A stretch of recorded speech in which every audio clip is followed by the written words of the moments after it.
So I want to tell you a story. I mean, the blood-soaked dirt of Texas tells a story that I don't think you want to hear, but you probably should. A rancher, calloused hands, sun-creased face, the kind of guy that gets up with the chickens in the morning and wrestles a living from earth. He stepped outside to just check on his herd. One moment, he is breathing in the crisp morning air near Brownsville, Texas, and the next, he's gone. I want you to remember, this is in America. There was an IED, a coward's weapon, planted by a cartel. It turned this American, just living his life, into pieces. A mangled memory. He'd blown his boots off. Now the cattle wander untended. His widow is left there wondering what's left. This isn't Kabul. This isn't Fallujah. This is our land, a stone's throw away from where I sit right now, where cartels are running wild, and now they've brought their war here. Now, we have ignored this for a very long time. Our government was in bed with them. This isn't murder. This is a declaration of war by the cartels. So what did the U.S. State Department do? Well, this happened a few weeks ago, and the State Department just put a warning on border towns like it's some third world hellhole. The Texas AG Commissioner, Sid Miller, told ranchers, hey, you should avoid dirt roads and any suspicious junk. Like what? You're dodging snipers in Fallujah? This is America. We're not supposed to cower on our own soil. Hey, you want to survive today? Here's what you need to do. No. Foreign criminals have turned our ranches and many of our cities into kill zones. These cartels, correct. He was correct for saying this. Trump called them terrorist and terrorist organizations, and he's right. But you know what they thrive on?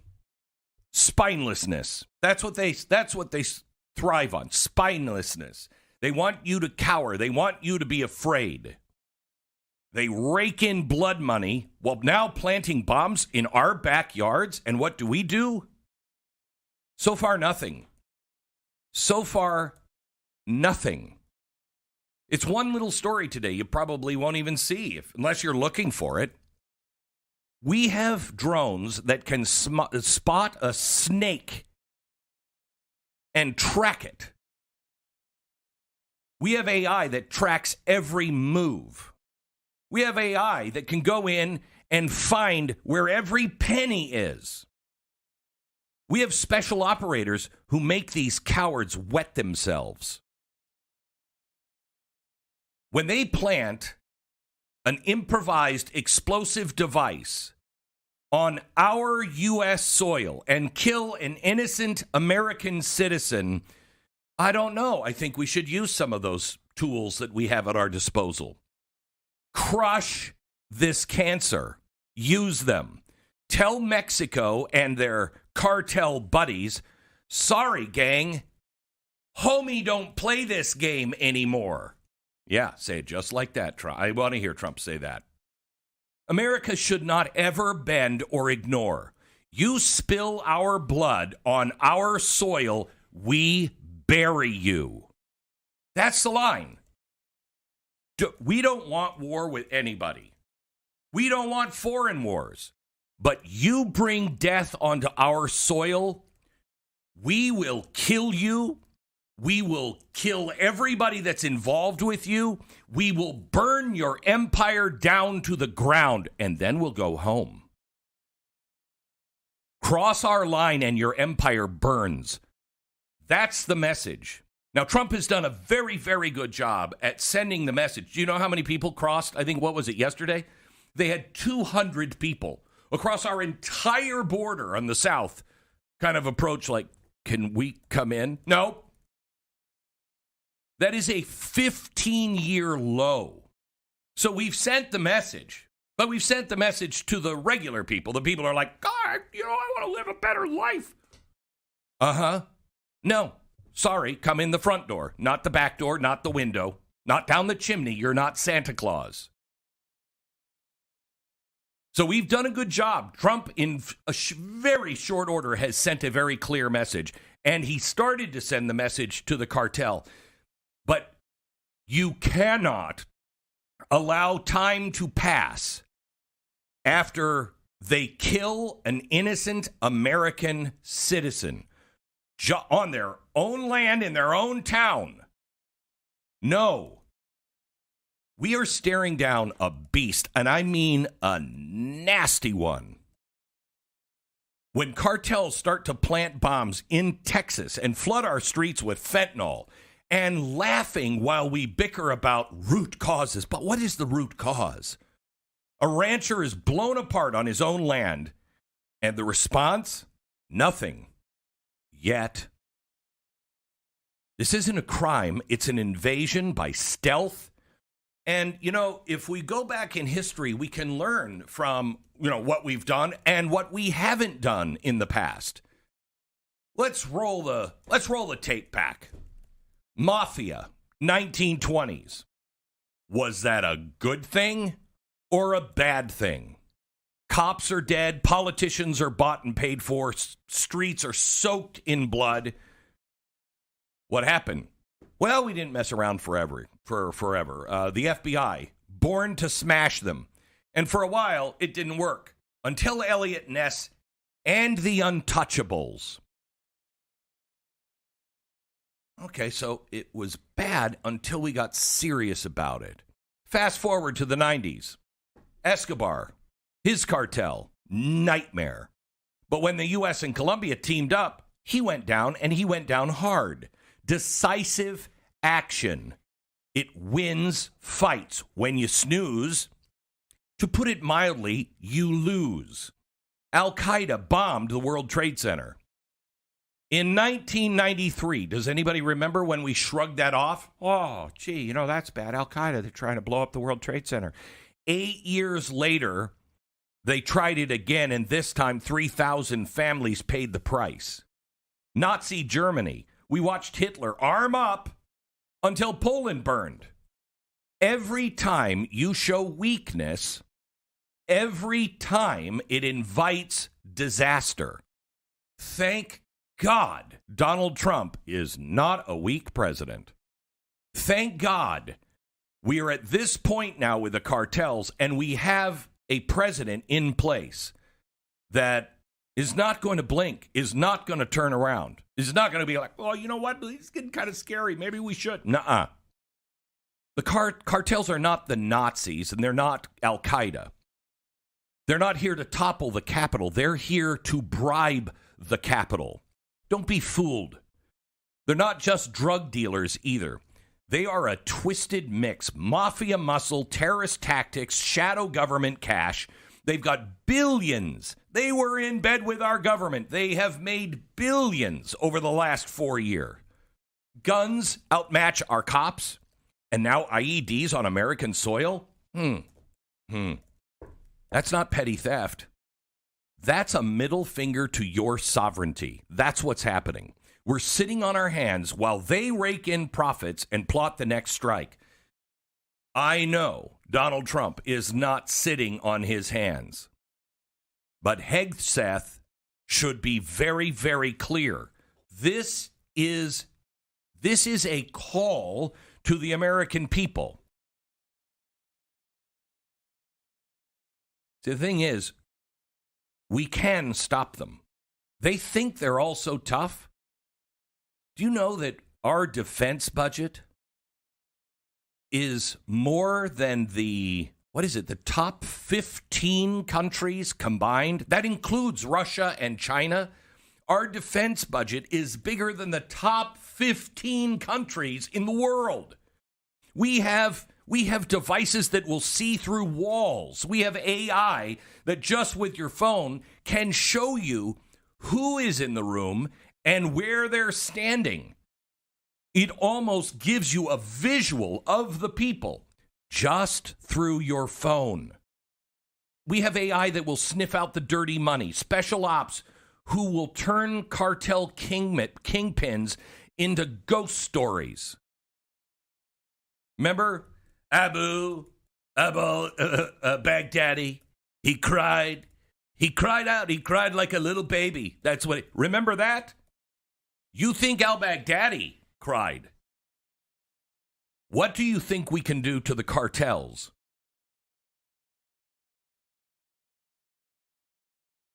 It's important that we send a very, very clear message. Cartels are terrorists. Label them, then hit them with everything we have. Cops, spies, military, if it comes to it. Lock the border tight. No more catch and release games. Bleed them dry. Seize their cash. Shred their networks. Make them choke. This isn't about bravado. This is about survival. If we don't act, that bomb in Texas will not be the last. Maybe it'll be your street, your kid, your school. We're not debating policies. We'll be burying bodies. You have a chance here with the right president. But this president is juggling literally chainsaws, torches, and pianos. Your voice plays such an important role. This is a cancer. And you don't hug cancer, you cut it out. You don't ignore cancer, you pour radiation down its throat. History proves hesitation kills.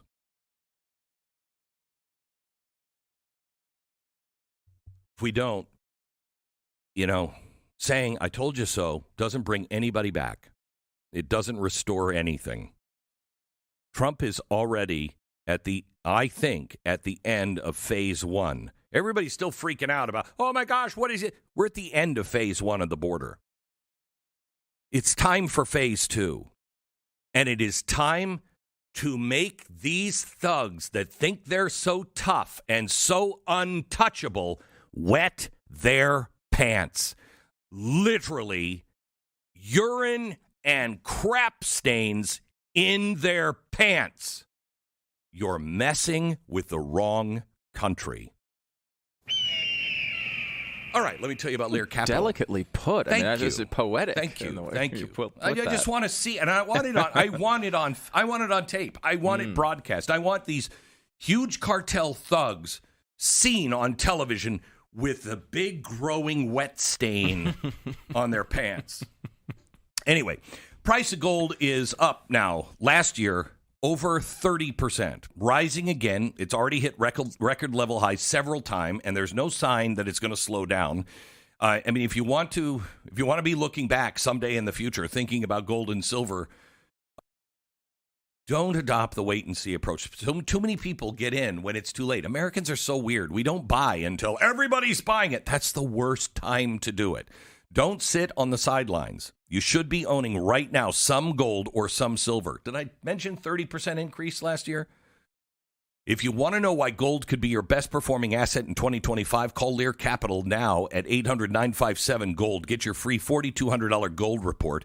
See why gold could be headed for record highs in 2025 and 26. And when you call 800-957-GOLD, you can also ask them how to receive up to $15,000 in free gold or silver with a qualifying purchase. Call 800-957-GOLD. 800-957-GOLD. 10 seconds, station ID. Is that too much?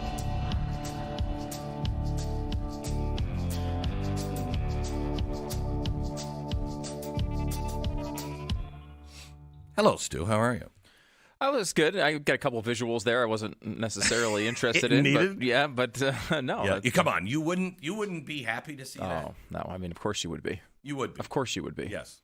It would be a positive. Yeah. And I'm sorry, you start doing Al-Qaeda tactics on American soil to American citizens? No. Are you worried about our stomach for all of this? I mean, no, I think Americans would watch it like the Super Bowl. Well, I think Americans would sit there and watch these drug cartels, their homes and everything about them burn, and we would cheer. I think the question more is, I have Jesse Kelly on today to talk about this exact thing. Oh, on my on Studios America. No, you do a show. I do. It's available on Blaze TV. It's part of your subscription. BlazeTV.com/Glenn, promo code Glenn. It's all right. But he has a concern that I share, which is, you're right, they would cheer this on, what you're talking about.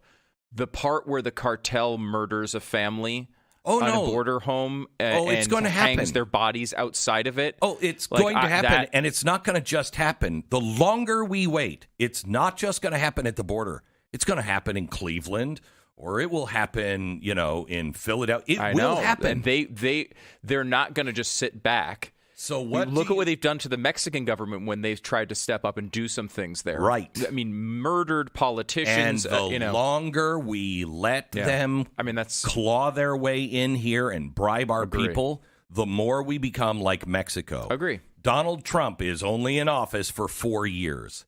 Kill it. Yeah. Kill the cartels. Kill it. You have to. It's just, I think it's going to be a little messier than what the American people are thinking. It's war. It is, and these are legitimate paramilitary organizations. Yes, they are, but I mean, look, we're better. Yeah, but we're better. Still, I mean, we're better than Al Qaeda. Yes, we're better than ISIS. Yes, and we saw a lot of things that we were not comfortable with during those wars. We did eventually. Wait. When Donald Trump came in, I wasn't comfortable with the whole ISIS thing. I mean, remember, just like this, we were helping ISIS. Remember? Benghazi? We helped them, okay?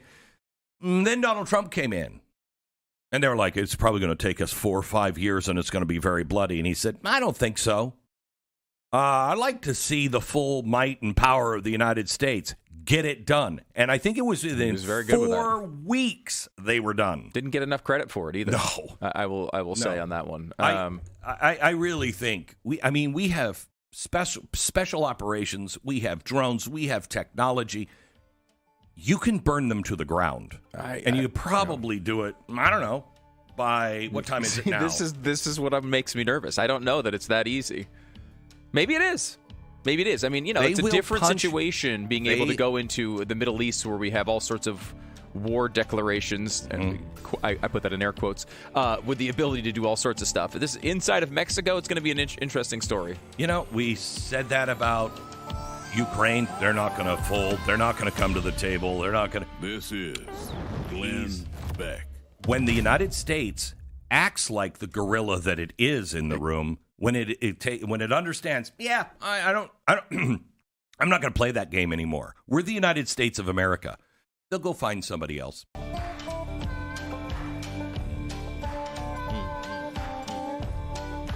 I heard something yesterday that I wanted to share with you because I thought, I'm from Seattle. Representative Jayapal is from Seattle. She can't be totally bat crap crazy, right? Maybe I just haven't thought of things in the correct fashion. So here's what she said yesterday. Listen. We can't let them deport the millions of families across this country who have been doing the work that keeps our economy going every day. We can't let them scapegoat and criminalize immigrants who contribute, who are our neighbors, our friends, our churchgoers. If you look at the food that's on your table, think about who picked it. If you look at your homes, think about who built them. Oh, my God. If you look at your vulnerable elders and your kids, think about who's taking care of them. Who's caring for them? I heard that case, and that just struck right to my heart.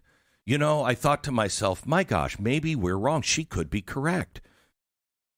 Let's look at her side of the argument. I mean, just for a minute. I don't expect you to change, but I want you to listen with you people who you just hate people of other colors for no apparent reason. That's the only reason why you want these illegals, as you might call them, out. Have some compassion, man. So I want you to, unless you're driving, close your eyes for just a minute, and I want you to imagine a twilight world, shadowed and stilled, where the hum of life is faded to a whisper. Picture the sprawling farmland, its fields once ablaze with golden wheat and beautiful verdant rows of produce. It's a painting. Except now it's desolate. Stalks are brittle, fruit rotting where it falls on the ground. Zoom closer in. A construction site. Skeletal beams rising like bones of some forgotten beast abandoned mid-creation. A restaurant. There on Main Street in your own hometown, its windows dark, its tables bare. The aroma simmering spices replaced now just by the dust of neglect. Oh, you might say, I'm finding that hard to imagine. But it is the precipice which we teeter upon when we contemplate casting out the undocumented souls who breathe life into our nation's veins. Let's really look at her case. These workers, vilified, yet so rarely beheld, are the unseen architects of our own prosperity. Yes? Consider the ledger here of reality. Over 70% of those who tend our fields are foreign-born, and of that number, nearly half lack the papers we demand. They're not peripheral, they're foundational. In 2023, their labor fueled an economy that extracted $128 billion in taxes from their sweat. And these are funds that they'll never recover from Social Security or Medicare. Their unemployment rate stands at 3.2%, outpacing the native-born. Right? You might say, well, that's not really good. That means jobs aren't. No! They're just willing to work. These are not the idle. They are the relentless, filling the chasms in our agriculture and construction and hospitality. Can you imagine going to one of your rich banquets held in some banquet hall, the belly of some corporate monstrosity hotel chain? Where are you going to get the servers to feed you, you corporate fat cat? American sectors would buckle without them. The American Farm Bureau calculates that expelling the undocumented labor would slash agricultural output by 60%. Your breakfast orange juice, price triples. The milk in your coffee doubles overnight. Construction costs soar as half the workforce, 1.5 million strong, just vanishes. Stalling homes and highways all throughout the country. Hospitality, already fragile, loses 1.2 million workers. Go ahead, see if you can find somebody that will wash the dishes. Restaurants close, hotels just mothball rooms. This isn't just speculation. It's the arithmetic of survival. Cato Institute pegs the GDP loss at $1.6 trillion over a decade if we purge these contributors that you call illegals. Who bears that burden? I'll tell you who. You do. At the checkout. In your rent. With your tax bill. These are not the faceless cogs, but they're human beings propelled by the same hunger for betterment that drove pilgrims across the oceans, they'll tell you. They rise before the sun, hands blistered, knees bent, harvesting what we consume without even a second thought.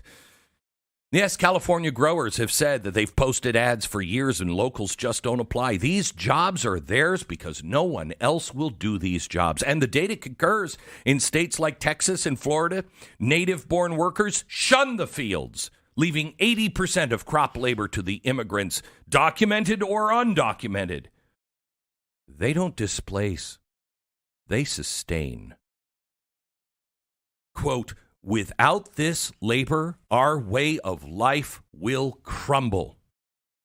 Quote, this is a necessary good. Look where they came from. They're better off in our fields and in the shadows than where they were when they came here. Look at where they came from. Gee, is there an echo in here? Maybe it's just the ghost of arguments past that I hear. I'm not sure, but it seems without this labor, we will starve. Our way of life will collapse. This is a necessary good. It's necessary for us and good for them. Look at where they came from. They're better off in our fields than where they came from. The prosperity of the superior depends on the toil of the inferior. Uh-oh, wait a minute. I have heard these phrases before. Seems as though they've just been rinsed out and repurposed. Without this labor, our way of life crumbles. That's a mirror, gang. The words aren't new. They're borrowed from a time when men in frock coats deemed human bondage a necessary good. Because if we don't have these slaves in the field, our very way of life will crumble. You won't be able to afford any products. It's a pillar of economic order. James Henry Hammond, 1858. In all social systems, there must be a class to perform the drudgery, freeing the refined for higher purposes. Wow, that almost sounds like Harari, doesn't it? From the World Economic Forum? There will be a permanent underclass of useless people. We'll just need to keep busy doing stuff. Oh my gosh, the compassion. You're right. He's speaking right from the heart. John Calhoun, 1837. It's a positive good. It's good for them and it's good for us.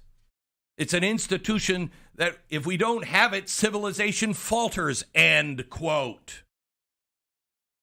Then it was cotton and tobacco. Now it's lettuce and drywall. But it's the same damn thing. Then it was chains. Now it's fear. The fear of ICE raids, fractured families, a life uprooted. It's still fear, isn't it? Both rest on the same calculus. Look, they're going to have to do this because it's good for the rest of us. All we've done is we've polished the rhetoric. We've swapped shackles for shadows, but it's exactly the same other than that. An underclass, indispensable, yet discarded.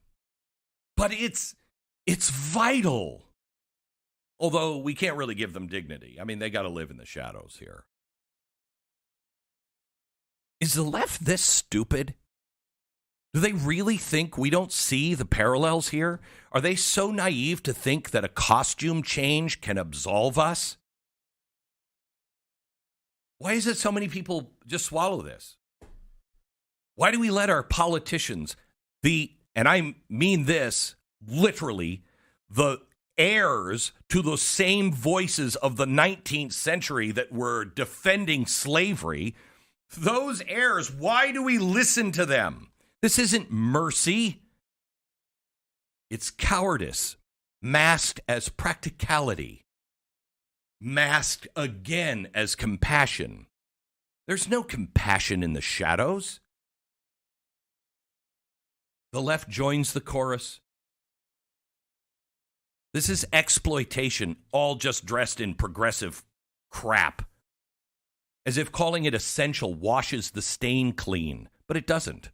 It's a lie that so many Americans are telling themselves to keep the tomatoes cheap and the guilt at bay, so we can walk around with our cell phones from Apple and pretend we're better than everybody else because we're against slavery, but we buy our crap from China.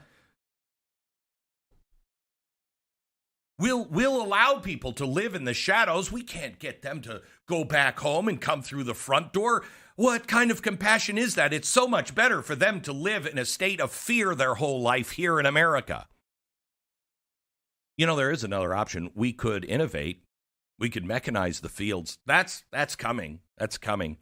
We could train the idle. We could actually say to our kids, get your fat, lazy ass off the couch, away from the gaming system, and go out and work. We could also pay wages that tempt the unwilling. Instead, we'll let these corporations, these corporate farms undercut a reasonable living wage and just keep people pushed in the shadows so you could have a ripe tomato. You know, everybody always says, oh, the right side of history. I would have been on the right side of history. Would you? Would you have been? Really? 1860, you're walking around going, I don't know. I mean, this cotton, this shirt, it's fantastic. It breathes. I mean, how are we going to get all that cotton picked in the field if we don't have slaves? You know, this is necessary. Our whole society collapses without the slave. You really would have been on the other side back then, and yet somehow or another you're not on that side now? My guess is you would have been sitting someplace maybe in Charleston in a parlor sipping tea. Why, I just don't understand why all these people don't understand why we need to have these slaves. I mean, they're really not good for much else. They're not really like us. I mean, they can make my tea and wash my dishes and pick the cotton in the fields and grow our food. I'm going to have my son do that? Well, I don't think so. I think you would have been sitting in the parlor out front having a nice, cool iced tea.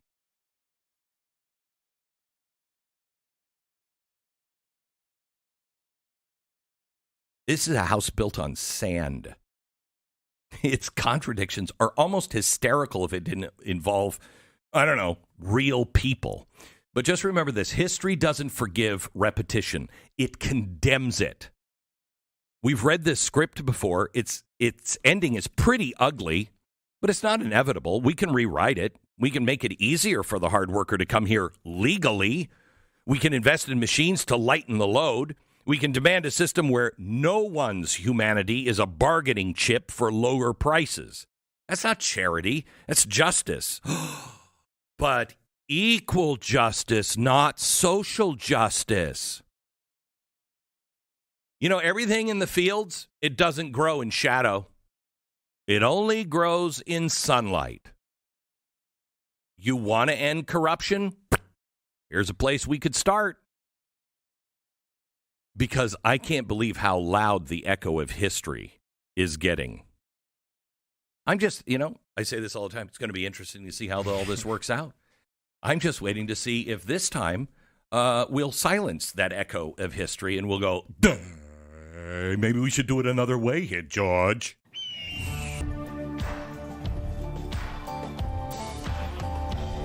Oh, boy. There's a lot of stuff going on. Tulsi Gabbard fired all of the NSA workers that were being pornographic and sexually explicit at work. So that's, I guess that's good. That's good. I mean, if that would have happened in any corporation in America, don't you think you'd be fired like the moment they found it? Oh, I'm sure. Yeah. I don't think you're not allowed to look at a little porn at work. That's not a thing. You're supposed to work. You're supposed to be working on things. You can look at porn on your own time. Mm-hmm. I don't recommend it, but if that's what you're going to do, it's plausible. You can do that. You can't do it while you're at work. That's bad. I don't know if you notice this, but we've got a lot of problem with sexual deviancy, like pedophiles and everything else. I really don't know if you should be connecting with the underworld and the bottom of the barrel with all of the people at work. You know what I mean? Really? Yeah. It's an interesting take. I don't know what to make of it, though. I mean, these are the people we're asking to protect our country. This is Glenn Beck.